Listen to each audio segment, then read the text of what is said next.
嗨，各位书接小事的朋友，大家好，我是摩羯座皮肤科医师，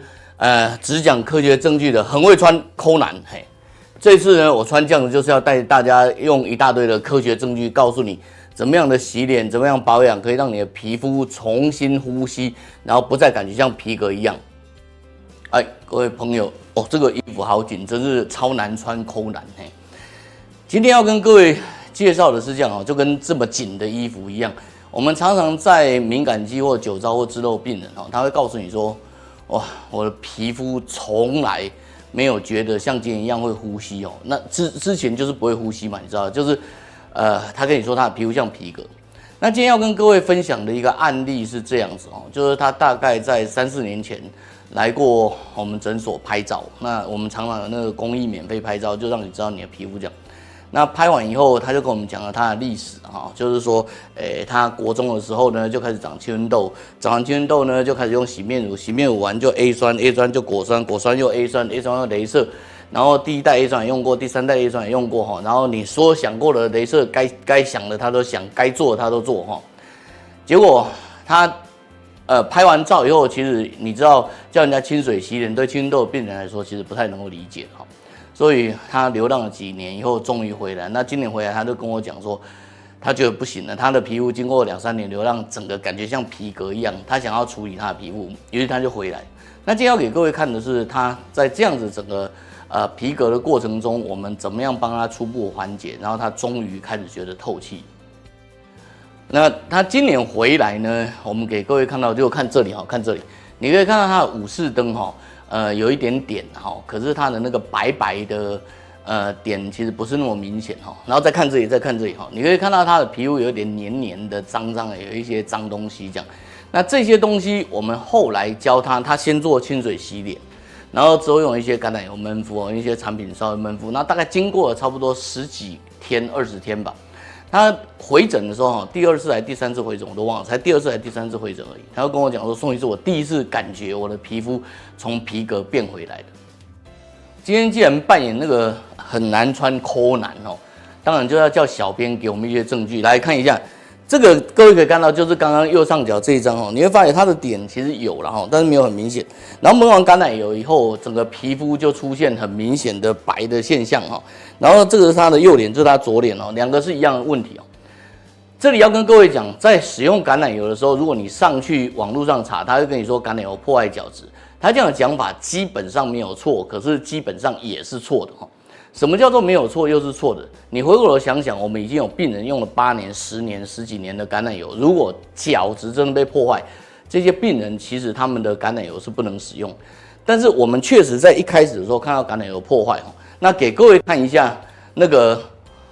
50倍的表现哈，这个是一开始它皮肤很臀，然后你可以看到上面有一些奇奇怪怪的黏黏的东西，然后之后它纹路就变好，这也一样是它的那个左脸哈，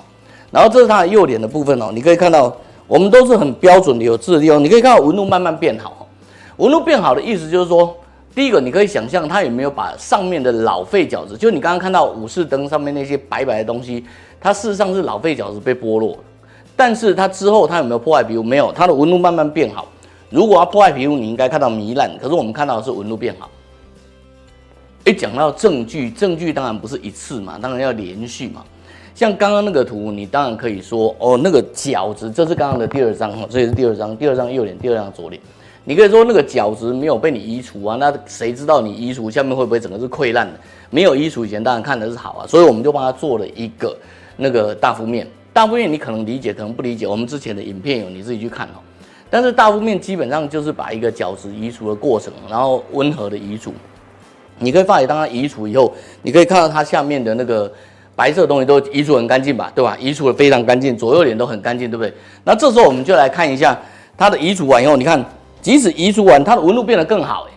也就是说你仍旧没有看到糜烂，对吧？这就意思告诉你说，你的移除以后，你的角质不见了，你的纹路仍旧很好。然后刚刚那是左脸，这是右脸哈，一样的哈，你可以看到很清楚，都纹路变得很漂亮哈，没有到超级漂亮的，那至少是 OK。这件事告诉你什么？这件事告诉你说，为什么这个病人他会跟你讲说，我的皮肤从皮革感，然后慢慢变成会呼吸。你还记得他的第一张图吗？他第一张图黏黏的、腻腻的，然后上面有一颗一颗脏脏的厚化。你有那么厚的角质在，你当然不能呼吸嘛，对吧？好，所以我们把整个证据把它集合起来哈。这个是右脸，你可以发现这个是它整个橄榄油之前，橄榄油后角质脱落掉一些，然后大分院后，你会发现它其实并没有什么样的伤害哦。那这个一样，就是这是右脸，这左脸也不过如此哈。然后一样，我们把那个整个角质弄给你看，你看之前黏黏脏脏的一坨一坨的东西，然后在角质清除完其实是比较干净，它没有造成表皮的伤口，好吗？然后你大分院以后，它纹路更好，一样没有造成表皮伤口，这样我想大家可以清楚的看到哈。然后这个部分一样哈，就是刚刚是那个左脸嘛，那这是右脸，你可以看到一样的部位，一样黏黏的哈，一样被清掉这样。所以这里头我要跟各位讲哈，对于橄榄油的迷思，对于治疗的迷思，然后还有对于那个皮革的感觉哦，我需要小抄，等一下哈。你知道年纪大了哈，有些东西我记得原理，可是不记得时间。那为了表示我很专业，所以要背一下时间。1997年哈，Journal of Pharmacology Science 就是那个药物科学杂志哈，讲了一句话哈，他说那个他去试了一个实验，因为在1997年之前，我们都认为说皮肤的那个吸收主要是靠角质间隙，还记得吗？如果你还记得，大概10几年前，大家都说那玻尿酸分子颗粒太大，然后没有办法进到皮肤，对不对？可是1997年的药物科学杂志跟你讲说，如果你把它做酒精化，它就会进入皮肤，大概会提高到9倍。但是如果你把它做那个 liposome 哈，就是那个脂质体的方式，它会经过皮脂腺，就是我们的那个汗腺跟油腺哦，会进去，然后会经过差不多16倍的吸收哦，这个很厉害，对吗？好，然后到了差不多2017年，有一本书叫做那个 Nano and Micro Scale Drug Delivery System 哈，就是奈米等级的药物学。它告诉你说，其实人类是慢慢知道这件事，因为2001年之前，我们觉得那个孔是没有意义的。可是到了2008年以后，我们就推翻了这个说法。到2011年，我们觉得它很重要。然后甚至我们在之前，我们就发现，当你的皮脂重新恢复的时候，当你皮肤健康的时候，在2002年的那个生理学杂志上面哦，它甚至已经看出说，你只要0.25到0.4左右吧，哈 millimeter 的皮肤，它其实是直接可以从我们的那个空气中交换气体。所以我要讲的意思是这样子。第一个，如果你的皮肤能够重新恢复健康，你确实可以有换气的功能，这不是你的错觉。但是如果你从这些毛孔、这些汗孔，你不要以为它不会进去，你擦保养品以后它会进去，然后进去以后会改变你的皮肤，然后会破坏你的皮肤，使得你的皮肤重新形成一个不乳化的状态。在不乳化的状态下，你当然会觉得你的皮肤像皮革，然后整个就干掉了。看完我们这么认真替你们整理的1035张照片，对不对？这么多的证据，你是不是应该要点赞、订阅、分享一下我们的输入系列小教室，让你所有的朋友都看到这么帅的柯南？